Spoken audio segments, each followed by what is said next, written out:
हमने एक सजे सजाए माहौल में अपनी आंखें खोली हैं। पैगंबर इस्लाम ने कितनी परेशानियां उठाई। मेरे आका जब इस्लाम की तबलीग के लिए अपने हुजरे से बाहर तशरीफ लाए तो आका के रास्ते में कांटे बिछा दिए गए, और ऐसे ऐसे नुकीले कांटे कि अगर वो पाए मुबारक में लग जाएं तो तलवाए मुबारक को तोड़ करके ऊपर आ जाएं। पैगंबर इस्लाम ने उस वक्त ये नहीं फरमाया, लोगों तुम मेरे रास्ते में कांटे बिछा रहे हो, तुम कितने भी मेरे रास्ते में कांटे बिछाते रहो, मैं तुम्हारे रास्ते में फूल बिछाता रहूंगा। ये फरमाया मेरे आका ने।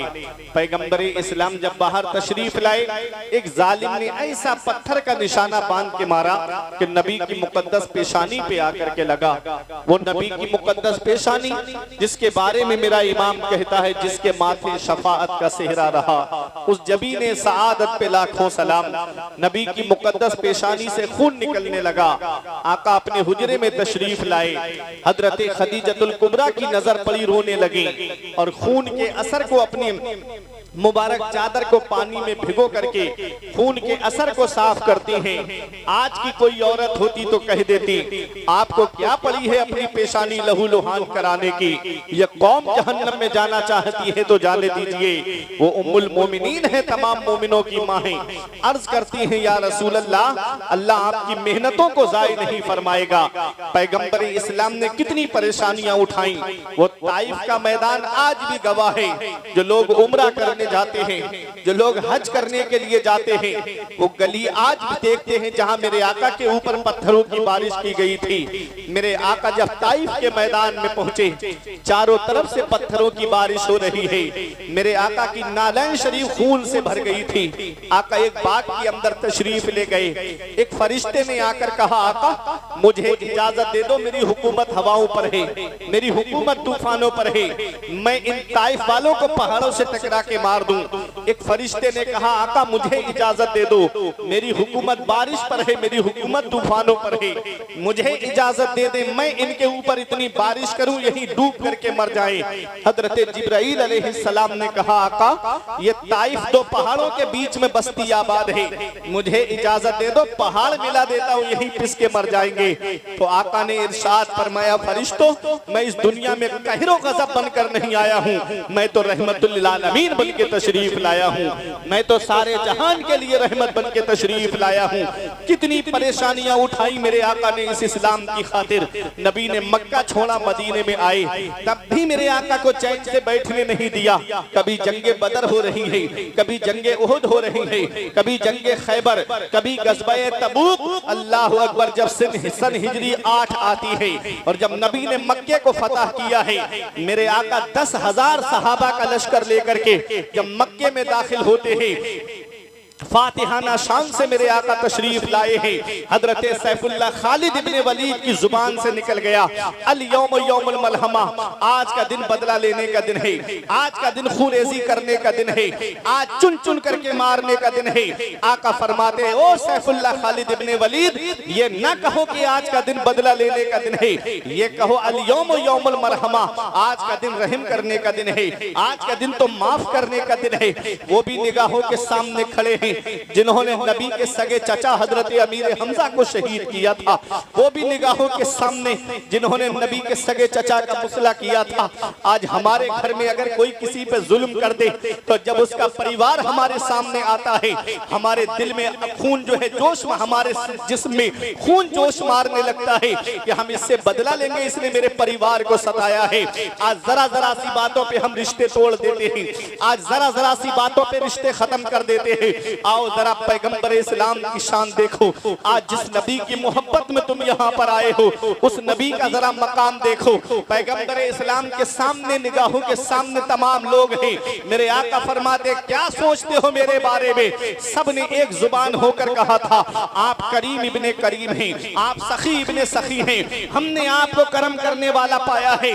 आका इरशाद फरमाते हैं, आज मैं तुम सबसे वही कहूंगा जो मेरे भाई यूसुफ ने अपने भाइयों से कहा था, ला तसरीबा अलैकुमुल यौम, आज तुमसे कोई बदला नहीं लिया जाएगा, तुम सबके सब आजाद कर दिए गए हो, तुम सबके सब माफ कर दिए गए हो। आला हजरत की नजर पड़ी, बरेली से पुकार के कहते हैं, ये वही हैं जो बख्श देते हैं, ये वही हैं जो बख्श देते हैं। कौन इन जुर्मों पे सजा ना करे, दिल को उनसे खुदा जुदा ना करे, बेकसी लूट ले खुदा ना करे। ये मेरे नबी की शान है। पैगंबर इस्लाम ने इस इस्लाम को फैलाने के लिए कितनी परेशानियों का सामना किया। ऐ लोगों, जब ये इस्लाम दुनिया में फैल गया, सहाबाए किराम ने मशवरा किया था कि हमें जान मिली है नबी के सदक़े में, माल मिला है नबी के सदक़े में, औलाद मिली है नबी के सदक़े में। आका के घर में 2-2 महीने तक चूल्हा नहीं जलता है। हजरत आयशा सिद्दीक़ा रज़ी अल्लाह तआला अन्हा से पूछा गया, ऐ अम्मी जान जरा ये बताइए, उस वक्त जब आका दुनिया ज़ाहिरी से तशरीफ ले जा रहे थे तो उस वक्त चराग में जलाने के लिए तेल कहां से आया? हजरत आयशा सिद्दीक़ा कहती हैं, उस वक्त तेल होता तो हम चराग में नहीं डालते बल्कि उसको पी जाते। ऐसा आलम रहा है। एक एक खजूर पे हजरत आयशा सिद्दीक़ा कहती हैं, हम खजूर को खाते उसकी गुठली फेंकते नहीं थे बल्कि उसकी गुठली को रख लेते थे और उसमें नमक लगा करके चूस करके गुजारा करते थे। इससे ये मत समझ लेना कि पैगंबर इस्लाम जो है, मेरे आका हुजूर सल्लल्लाहु अलैहि वसल्लम किसी चीज के मालिक व मुख्तार नहीं थे। मेरे आका दोनों आलम के मालिक व मुख्तार हैं। आला हजरत फरमाते हैं, वो मालिक कौनैन हैं, वो पास कुछ रखते नहीं, 2 जहां की नेमतें हैं उनके खाली हाथ में। आका ने गरीबी को पसंद फरमाया है, आका ने गरीबी को महबूब फरमाया है। ऐ लोगों, सहाबा ने मशवरा किया, चलो आका की बारगाह में तोहफे लेकर चलते हैं। जब नजराना लेकर के आका की बारगाह में आए, आयत करीमा मेरे आका पे नाजिल होती है, कुल ला असअलुकुम अलैहि अजरा, ए मेरे महबूब अपने इन उम्मतियों से कह दो, जो इस्लाम मैंने तुम तक पहुंचाया है, जो दीन मैंने तुम तक पहुंचाया है, ला असअलुकुम अलैहि अजरा, मुझे उसका बदला नहीं चाहिए, मुझे उसकी कीमत नहीं चाहिए, मुझे उसका मुआवजा नहीं चाहिए। इल्लल मवद्दता फिल कुर्बा, तुम मुझे कुछ देना चाहते हो तो मेरे अहले बैत से मोहब्बत करो, मेरे घर वालों से मोहब्बत करो। वो अहले बैत कौन है? हजरत अब्दुल्ला इब्ने अब्बास रज़ी अल्लाह तआला अन्हुमा कहते हैं, आका वो आपके अहले बैत कौन है जिनकी मोहब्बत हमारे ऊपर वाजिब है? आका फरमाते, वो अली है, वो फातिमा है, वो हसन है, वो हुसैन है। क्या बात रज़ा उस चमनिस्ताने करम की, क्या बात रज़ा उस चमनिस्ताने करम की, ज़हरा है कली जिसमें हुसैन और हसन। कौन अहले बैत है? लोगों, अपना घर सबको प्यारा होता है, अपना वतन सबको प्यारा होता है, अपना मुल्क सबको प्यारा होता है। इस्लाम वो प्यारा मजहब है, इसने जब वतन की कुर्बानी मांगी तो सहाबा ने वतन को छोड़ दिया। इस इस्लाम ने माल की कुर्बानी मांगी, सहाबा ने माल कुर्बान कर दिया। इस इस्लाम ने औलाद की कुर्बानी मांगी, सहाबा ने औलाद कुर्बान कर दी। ऐ परेवा वैश वालों, तमाम की कुर्बानी को एक जगह जमा कर दिया जाए तो करबला में हुसैन की कुर्बानी का जलवा निगाहों के सामने आ जाए। कौन हुसैन है? हाँ ने हुसैन के नाम में 4 हर्फ हैं, हा, सीन, या, नून मिला के हुआ हुसैन। चारों हर्फ अलग अलग पैगाम दे रहे हैं। हाँ ने कहा हक वाला हुसैन, सीन ने कहा सजदे में सर कटाने वाला हुसैन, या ने कहा याद खुदा में मस्त रहने वाला हुसैन, नून ने कहा नाना की उम्मत को बचाने वाला हुसैन। हम जिए कैसे उस इंसान के जीने की तरह, खून भी अपना नहीं जिसके पसीने की तरह। जब से देखा है किताबों में हुसैनो मिन्नी, तो करबला भी मुझे लगता है मदीने की तरह। कौन हुसैन है? अपना घर सबको प्यारा होता है। इस इस्लाम ने जब वतन की कुर्बानी मांगी, कारी मोहम्मद अली फैजी साहिब किबला से अभी आपने कलाम सुना, मदीना बुला लीजिए। वतन भी कैसा प्यारा वतन, जिसके लिए 5 वक्त नमाजों में दुआ करते हैं, दिखा दे या इलाही वो मदीना कैसी बस्ती है जहां पर रात दिन मौला तेरी रहमत बरसती है। वतन भी ऐसा प्यारा वतन, अल्लाह अकबर, जिसके बारे में आका फरमाते हैं जिससे हो सके मदीने में मरे तो वो मदीने ही में मरे, क्योंकि जो मदीने में मरेगा मैं उसकी शफाअत करूंगा। वतन भी कैसा प्यारा वतन, जिसके लिए आका फरमाते हैं मदीने की मिट्टी में शिफा है। अल्लामा हसन कहते न हो आराम जिस बीमार को सारे जमाने से, उठा ले जाए थोड़ी खाक उनके आस्ताने से। वतन भी कैसा प्यारा वतन जिसके बारे में मेरे आका फरमाते हैं, मंजारा कब्री वजबत लहू शफाअती, जिसने मेरी कब्र अनवर की जियारत कर ली उस पर मेरी शफाअत वाजिब हो गई। ऐसा प्यारा वतन हुसैन मदीना छोड़कर जा रहे हैं, वो भी मदीने की सरजमीन को हुसैन छोड़कर जा रहे हैं। नाना के रोजे पे आके कहते हैं, नाना मैं इस्लाम की कश्ती किनारे लगाने जा रहा हूँ, अपने नवासे का आखिरी सलाम कबूल करो। अपनी माँ फातिमा की तुरबत पे आए, अम्मी के रोजे पे सलाम करके आगे बढ़े, भाई हसन की तुरबत पे आए और भाई हसन की तुरबत को सलाम करके आगे बढ़े।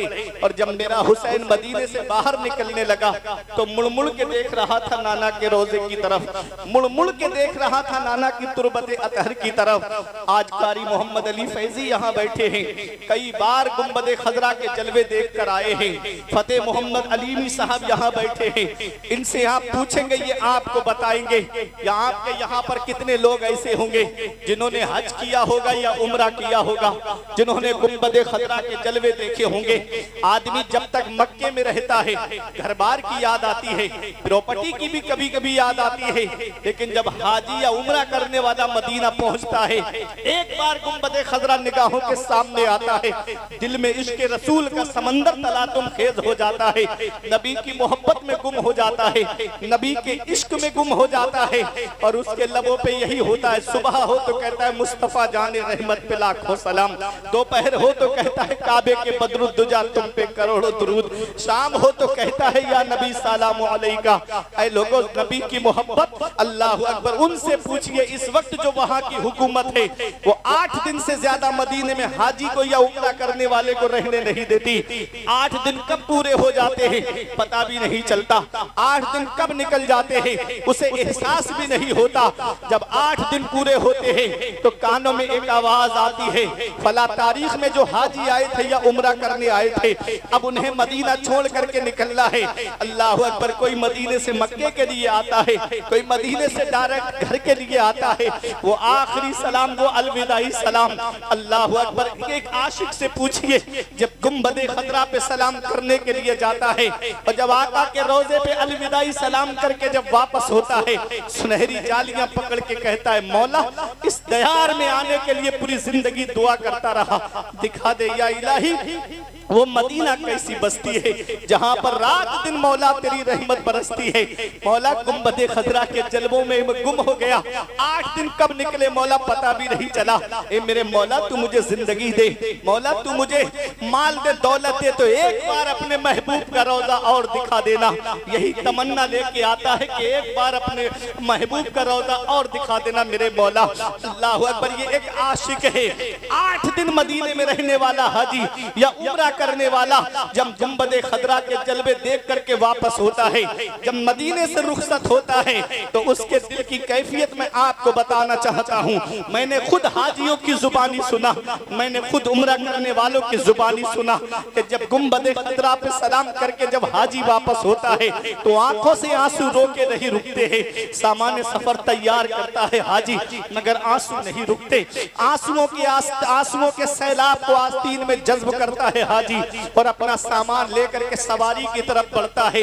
घंटों बैठ करके बसों में रोते हुए आशिकों को हमने देखा और सुना है। अल्लाह अकबर, जब तक फ्लाइट में बैठ करके रोता है आशिक, और शायर ने कहा था तैबा से लौटना किसी आशिक से पूछिए, तैबा से लौटना किसी आशिक से पूछिए, ऐसा लगा कि रूह बदन से निकल गई।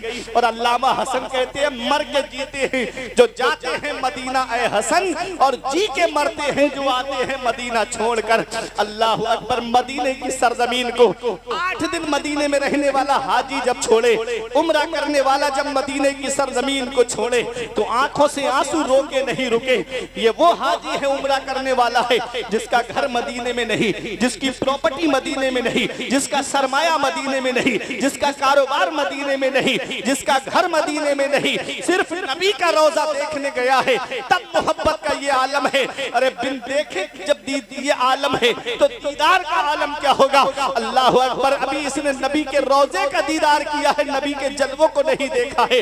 तब मोहब्बत का ये आलम है कि आंखों से आंसू रोके नहीं रुकते हैं। जब 8 दिन मदीने में रहने वाला हाजी मदीना छोड़े तो आंखों से आंसू रोके नहीं रुके। तो वो हुसैन जिसने बचपन मदीने में गुजारा, वो हुसैन जिसने जवानी मदीने में गुजारी, वो हुसैन जिसने 56 साल की उम्र मदीने में गुजारी, नाना का रोजा छूटता होगा, कैसी बीतती होगी आका हुसैन के दिल पर। नाना की तुरबत छूट रही है, कैसा लग रहा होगा आका हुसैन को। नाना का रोजा मदीने में है, माँ की तुरबत मदीने में है, भाई की तुरबत मदीने में है, मामुओं की तुरबत मदीने में है। अल्लाह अकबर। जब हुसैन से मदीना छूटा होगा, कैसी बीतती होगी आका हुसैन के दिल पर। हुसैन मदीने से बाहर निकले, मुड़ मुड़ के देख रहे थे नाना के रोजे की तरफ। हजरत ज़ैनब ने पूछा, मेरे भाई आप क्या देख रहे हो। तो मेरे हुसैन जवाब देते हैं, ऐ मेरी बहन ज़ैनब, जिसे दुनिया में कहीं चैन नहीं मिलता, जिसे दुनिया में कहीं सुकून नहीं मिलता, जिसे दुनिया में कहीं आराम नहीं मिलता, जिसे दुनिया में कहीं राहत नहीं मिलती, उसे चैन हमारे नाना के मदीने में मिलता है, उसे सुकून हमारे नाना के मदीने में मिलता है, उसे आराम हमारे नाना के मदीने में मिलता है, उसे राहत हमारे नाना के मदीने में मिलती है। आज वही मदीना हुसैन से छूट रहा है, वो मदीना जो कौनैन का ताज है, जिसका दीदार मोमिन की मेराज है। जिंदगी में खुदा हर मुसलमान को वो मदीना दिखा दे तो क्या बात है। वो मदीना हुसैन से छूट रहा है। तजल्लियों की अजब है फिजा मदीने में, निगाहे शौक की है इंतहा मदीने में। गमे हयात ना खौफे कज़ा मदीने में, बराहे रास्त है राहे खुदा मदीने में। हुसैन मदीना छोड़े मक्का आए, मक्के से हुसैन करबला चले। आप देख रहे हैं वक्त काफी हो चुका है। मैं आपको मुकम्मल तो शहादत इमाम हुसैन नहीं सुना सकता, मुकम्मल तो करबला मैं आपको नहीं सुना सकता। पिछली एक बार और में आया था, तब भी मुझको सबके आखिर में डाला गया था। ये हालात हैं। अल्लाह आप सबको अक्ल सलीम अता फरमाए। कितना पैसा जलसों में खर्च होता है, लेकिन सुबह को हालात देखो तो आदमी वैसा ही नजर आता है। कुछ पैगाम लेकर के जाया करो जलसों से, कुछ सबक लेकर के जाया करो जलसों से, कुछ दर्स लेकर के जाया करो जलसों से। अल्लाह अकबर। मेरे प्यारे मुसलमानों, आज ये बात मैं जो आपके सामने पेश करने जा रहा हूँ, आखिरी बात है मेरी, फिर उसके बाद मेरी तकरीर खत्म होने जा रही है, क्योंकि फजर का वक्त भी होने वाला है और कारी मोहम्मद अली फैजी साहब को भी लंबा सफर करना है। ऐ मेरे प्यारे मुसलमानों, हुसैन का एक बेटा जिसे दुनिया इमाम ज़ैनुल आबिदीन के नाम से जानती है, एक बेटे इमाम हुसैन के और एक बेटे इमाम हसन के, जिनको हसन मुसन्ना कहते हैं। ऐ लोगों, इमाम हसन मुसन्ना से हसनी सैयद चले हैं और इमाम हुसैन के बेटे इमाम ज़ैनुल आबिदीन से हुसैनी सैयद चले हैं। ये दो से नस्ल चली है मेरे आका की। और याद रखना दुनिया वालों, आज दुनिया का हाल तो ये है कि आप तारीख उठा करके देखो, यजीद के 14 बेटे और 6 बेटियां तारीख में बताई जाती हैं, और हुसैन का एक बेटा करबला के मैदान से वापस आया है। पूरी दुनिया का सर्वे कर लीजिए, आपको यजीद की नस्ल ढूंढे से नहीं मिलेगी, और हुसैन का एक बेटा करबला के मैदान से आया है। दुनिया का कोई कोना ऐसा नहीं है जहां मेरे हुसैन की नस्ल मौजूद नहीं है, जहां सैयद मौजूद नहीं है, जहां आले रसूल मौजूद नहीं है। उधर ना तीर ना खंजर कमान बाकी है, इधर हर एक दहन में जुबान बाकी है। अजीब जंग है वो जंगे करबला, जिसमें हुआ जो कत्ल वही खानदान बाकी है। अजीब जंग है वो जंगे करबला, जिसमें हुआ जो कत्ल वही खानदान बाकी है। एक बेटा हुसैन का मैदान करबला से वापस आया। आपके जहन में एक सवाल आता होगा कि एक बेटे से इतनी नस्ल कैसे फैल गई। तो आओ मैं एक मिसाल से आपको समझा देता हूँ। एक वो जानवर है जिसे बकरी या बकरा कहते हैं, और एक वो जानवर है जिसे खिंजीर कहते हैं। वो एक बार में 12-13 बच्चों को जन्म देती है, और बकरी 2 बच्चे 3 बच्चे 4 से ज्यादा मैंने नहीं सुनी। और बकरा ईद के मौके पे कितने बकरे कुर्बान होते हैं, लाखों करोड़ों अरबों बकरे कुर्बान हो जाते हैं, और उसकी कुर्बानी नहीं होती है। होना तो ये चाहिए था कि उस जानवर से जंगल भर जाते, होना तो ये चाहिए था कि वो जानवर हर जगह नजर आता, लेकिन उसकी नस्ल कहीं कहीं आपको नजर आएगी, और बकरी और बकरा हर गली कूचे में आपको मिल जाएगा। क्यों? इसलिए कि बकरे को अल्लाह के नाम पे कुर्बान किया जाता है। जो अल्लाह के नाम पे कुर्बान होता है अल्लाह उसकी नस्ल को मिटाता नहीं है, अल्लाह उसकी नस्ल को बढ़ा देता है। करबला के मैदान में हुसैन ने जामे शहादत अपने रब के नाम पे नोश फरमाया है। अल्लाह ने हुसैन की नस्ल को खत्म नहीं किया, इतना बढ़ाया कि बगदाद में देखो तो मेरे हुसैन की नस्ल मौजूद है, अजमेर में देखो तो मेरे हुसैन की नस्ल मौजूद है, कलियर में देखो तो मेरे हुसैन की नस्ल मौजूद है, कि छौछा की सरजमीन पर देखो तो मेरे हुसैन की नस्ल मौजूद है, देवा की सरजमीन पर देखो तो मेरे हुसैन की नस्ल मौजूद है। आज पूरी दुनिया में सैयदों की शक्ल में मेरे हुसैन की नस्ल मौजूद है। हुसैन से जो मिली है उड़ान रखते हैं, हम अपने पांव तले आसमान रखते हैं। और यजीद जैसे भिखारी की हैसियत क्या है, हुसैन सबसे बड़ा खानदान रखते हैं। यजीद जैसे भिखारी की हैसियत क्या है, हुसैन सबसे बड़ा खानदान रखते हैं।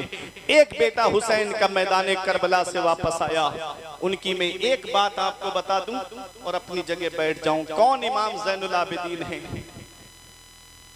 करबला के वाक़े के बाद किसी ने इनको मुस्कुराते नहीं देखा। जब पानी सामने आता रोने लगते, करबला का मंजर निगाहों के सामने आ जाता। वो इमाम ज़ैनुल आबिदीन, एक बार उनके बेटे इमाम मोहम्मद बाकिर ने पूछा, अब्बा कभी तो जिंदगी का मोड़ एक ऐसा आता है कि लबों पे मुस्कुराहट आ जाती है, आप कभी नहीं मुस्कुराए? तो एक जवाब दिया था, बेटा जो मंजर मेरी आंखों ने देखा है अगर तू देख लेता तो तू भी कभी जिंदगी में नहीं मुस्कुराता। मैंने अपने जवान भाई के सीने में नेजा लगते हुए देखा, मैंने अपने बाबा के सर को नेजे पे बुलंद होते हुए देखा, मैंने अपने 6 माह के असगर के हल्क में तीर लगते हुए देखा। अल्लाह अकबर। जब इमाम ज़ैनुल आबिदीन मदीना वापस आए थे तो 2 काम किए थे आपने, एक आपने मदरसा खोला था और एक आपने लंगर खाना खोला था। मदरसे में नाना की हदीस का दर्स देते थे और लंगर पे भूखों को खाना खिलाते थे। लंगर पे आप भूखों को खाना खिलाते, प्यासों को पानी पिलाते। और नबी की हदीस पाक भी है, पूछा गया आका से, अय्यो अमलिन अफजलो या रसूल अल्लाह, या रसूल अल्लाह सबसे अफजल अमल क्या है? आका फरमाते हैं, तीबुल कलाम व इतआमुत तआम व इफ्शाहुस सलाम, मोहब्बत से बात करना, भूखों को खाना खिलाना और सलाम को आम करना, ये सबसे बेहतर अमल है। यही इमाम ज़ैनुल आबिदीन हैं। अल्लाह अकबर। मदीने शरीफ में तकरीबन 100 के करीब परिवार ऐसे थे जिनका टोटल खर्च इमाम ज़ैनुल आबिदीन उठाए हुए थे और किसी को नहीं पता था कि उनके घर पे खाना कौन पहुंचा देता है, ये राशन की किट कौन उनके घर पे पहुंचा देता है। आज अफसोस होता है, अगर हम मस्जिद में 10 रुपए भी देते हैं तो पहले इमाम साहब के पास जाके कहते हैं मेरे नाम का ऐलान लगाओ ताकि लोगों को पता चले कि मैंने मस्जिद में 10 रुपए दिए हैं।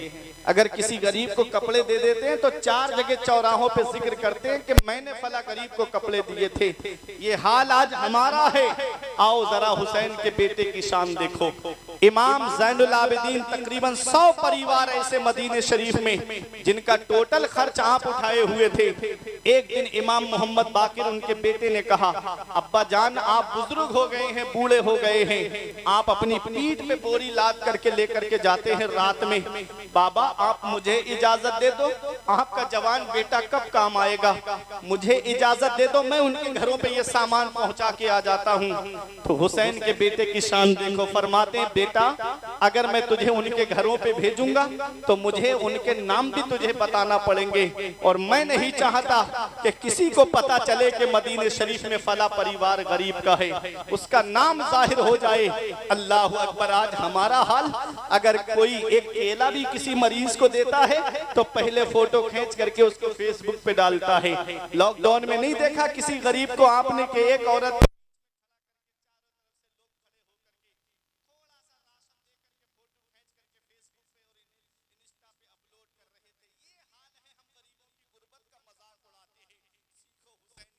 से खुद खाते नहीं थे, औरों को खिलाते थे, खुद खाते नहीं थे, औरों को खिलाते थे। कैसे साबिर थे मोहम्मद के घर आने वाले।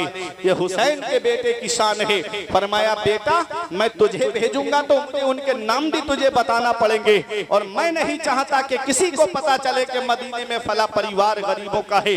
रात में खाने पीने की किट बनाते सामान की, और रात के अंधेरे में उनके घरों के दरवाजों पे रख करके इमाम ज़ैनुल आबिदीन आ जाते थे। सुबह को जब वो दरवाजा खोलते तो पता चलता कि कोई खाने पीने का सामान उनके घर पे रख करके चला गया है। ये है इमाम ज़ैनुल आबिदीन। ऐ लोगों, मैं बताना ये चाहता हूँ कि हमें हुसैन के बेटे का किरदार अपनाना चाहिए। हमें भी देखना चाहिए कि हमारी बस्ती में कहीं कोई गरीब तो नहीं है। हमें भी देखना चाहिए कहीं हमारी बस्ती में कोई परेशान तो नहीं है। आज हम अपने पड़ोसियों का ख्याल नहीं रखते, आज हम अपने पड़ोसियों का ख्याल नहीं रखते हैं। ये हालात आज हमारे बनते चले जा रहे हैं। कितने मुस्लिम परिवार ऐसे हैं कि आज जिनके घरों की बेटियां इर्तिदाद की तरफ चली गई, सिर्फ किस वजह से कि जहेज की लंबी लंबी डिमांडों की वजह से, किस वजह से कि आज उनके घरों में इतना पैसा नहीं कि आज जहेज के लोबियों का मुंह बंद कर सके। आज उनके घरों में इतना पैसा नहीं कि वो जहेज मांगने वालों का मुंह भर सके। याद रखना, कोई इंसान किसी इंसान को क्या देता है? आदमी सिर्फ वसीला है, खुदा देता है। जिस अल्लाह ने तुझे दौलत दी है वो मेरा रब दौलत छीन भी सकता है। आज उस रब की पकड़ से डरो, इन्ना बत्शा रब्बिका लशदीद। तेरे रब की पकड़ बहुत सख्त है। जब अल्लाह पकड़ता है तो फिर कोई छुड़ाने वाला नहीं मिलता है। उस रब की पकड़ से डरो प्यारे मुसलमानों। अल्लाह ने बेटा दिया है, अल्लाह का शुक्र अदा करो। अल्लाह ने नूरे नजर दिया है, अल्लाह का शुक्र अदा करो। वरना किसी किसी के घर में तो चिराग जलाने वाला तक नहीं है। पैर की चप्पलें घिस गई आलिमों के घरों के चक्कर लगाते लगाते कि कोई तावीज दे दो मेरे घर में बेटा पैदा हो जाए। पीरों से दुआ कराते कराते कि हजरत दुआ कर दो मेरे घर में चिराग जलाने वाला आ जाए। अल्लाह ने बेटा दिया है, अल्लाह का शुक्र अदा करो। पता नहीं कि कब घर का चिराग गुल हो जाए, इसलिए उस रब का शुक्र अदा करते रहो और उस रब की पकड़ से डरते रहो। मैंने दुनिया का हाथ जायजा लिया है, मैंने हालात को देखा है कि ससुराल के पैसे से कोई अमीर नहीं होता है। ये ससुराल से जो मिलता है 1-2 साल में खत्म हो जाता है। ससुराल की चौखट पे मत मांगो, मांगना है तो मदीने वाले मुस्तफा की चौखट पे मांगो, अपने आका की बारगाह से मांगो। ससुराल वाले देंगे 2-3 साल में खत्म हो जाएगा, और मदीने वाले देंगे तो नस्लें खाएंगी, तब भी उसकी बरकत खत्म नहीं होगी, तब भी उसकी बरकत घर से नहीं जाएगी। याद रखना, शायर ने पुकार करके कहा था और बड़े अच्छे अंदाज में कहा था कि मांगेंगे मांगी जाएंगे, मुंह मांगी पाएंगे, सरकार में ना लाहे ना हाजत अगर की है। मेरा ईमान कहता है मांगेंगे मांगी जाएंगे, मुंह मांगी पाएंगे, सरकार में ना लाहे ना हाजत अगर की है। ऐ लोगों, एक साहब मुझे मिले, कहते हैं मौलाना मुझे बेटे की शादी में गाड़ी चाहिए। मैंने कहा परेशान मत हो, मेरे साथ मस्जिद में चलो, जुमे का दिन है, मैं 1 जुमा 2 जुमा 3 जुमा तकरीर करूंगा, तुम मस्जिद के दरवाजे पर रुमाल बिछा के बैठ जाना, इतना चंदा कर दूंगा। 3 जुमों में के एक स्प्लेंडर गाड़ी आ जाएगी। आंखें चढ़ा के मुझसे कहते हैं मौलाना क्या मुझे भिखारी समझते हो? मैंने कहा नादान, भिखारी सिर्फ उसे नहीं कहते जो कटोरा लेके दरवाजे दरवाजे मांगे, भिखारी सिर्फ उसे नहीं कहते जो झोली फैला करके गली गली मांगता हुआ फिरे, भिखारी सिर्फ उसे नहीं कहते जो कटोरा लेकर के दुकान दुकान मांगता हुआ फिरे। ऐ परेवा वैश वालों, भिखारी उसे भी कहते हैं जो जहेज की लिस्ट बना करके ससुराल के दरवाजे पे मांगता हुआ फिरे। भिखारी कई किस्म के हैं, कोई 1 रुपए में राजी हो जाता है, कोई 5 रुपए में राजी हो जाता है, और कोई 10 रुपए में राजी नहीं होता, कोई 100 रुपए में राजी नहीं होता।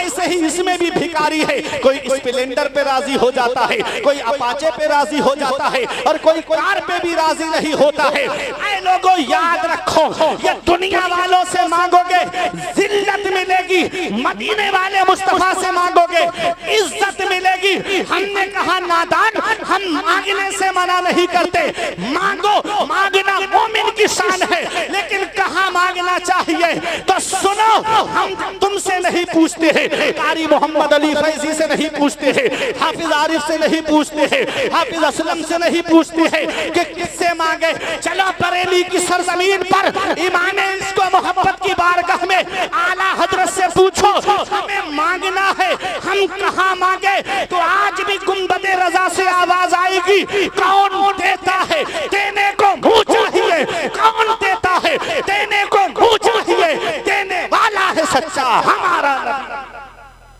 देने वाला है सच्चा हमारा नबी। मांगने वाले मंगतों को यूं चाहिए, मांगना और किसी से भी क्यों चाहिए? कौन देता है? देने को मुंह चाहिए। देने वाला है सच्चा हमारा नबी। नबी की चौखट से मांगो, नबी की बारगाह से मांगो, मदीने वाले देंगे, नस्लें खाएंगी, तब भी उसकी बरकत खत्म नहीं होगी। बता दूं आपको, बस 2 मिनट की बात। हातिम ताई के पोते ने एक आले रसूल से कहा, मेरा दादा वो है जो 7 दरवाजों से बांटता है।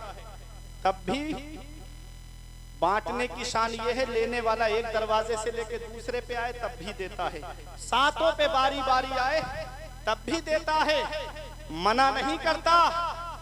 तो आले रसूल ने कहा, वो तेरा दादा है जो 7 दरवाजों से बांटता है, तब भी साहिल की तमन्ना पूरी नहीं होती, उसकी ख्वाहिश पूरी नहीं होती। एक पे लिया, दूसरे पे आ गया, फिर भी पूरी नहीं हुई, तीसरे पे आया, फिर भी पूरी नहीं हुई, 7 पे बारी बारी आया, तब भी पूरी नहीं हुई। अरे मेरा नाना वो है जो एक दरवाजे से बांटता है, एक चौखट से बांटता है। और बांटने की शान ये है कि मांगने वाला एक बार नाना की चौखट पर आ जाए तो कयामत तक किसी के सामने हाथ नहीं फैलाता है। मर्तबा क्या कोई जाने शहे बाला तेरा, आसमानों पे मलाइक में है चर्चा तेरा, तू सखी ऐसा कि हातिम भी है मंगता तेरा। वाह क्या जूदो करम है शहे बता तेरा, नहीं सुनता ही नहीं मांगने वाला, नहीं सुनता ही नहीं मांगने वाला तेरा। तो अपने गरीबों का ख्याल रखो, अपने पड़ोसियों का ख्याल रखो। अपनी बस्ती में देखो कि अगर कोई बेटी गरीब है, जहेज की वजह से उसका रिश्ता रुका हुआ है, तो मैं कमेटी वालों से भी गुजारिश करूंगा और तमाम बस्ती वालों से भी गुजारिश करूंगा, जैसे जलसे के लिए चंदा करके आप जो है इतना बड़ा जलसा करा लेते हो, ऐसे ही कोई गरीब बेटी मोहल्ले में बस्ती में नजर आए तो सब मिल करके उसकी शादी करा दोगे, एक बेटी का घर बस जाएगा, परवरदिगार आदम तुम्हारी जिंदगी को सजा देगा। मेरा यही आज पैगाम है।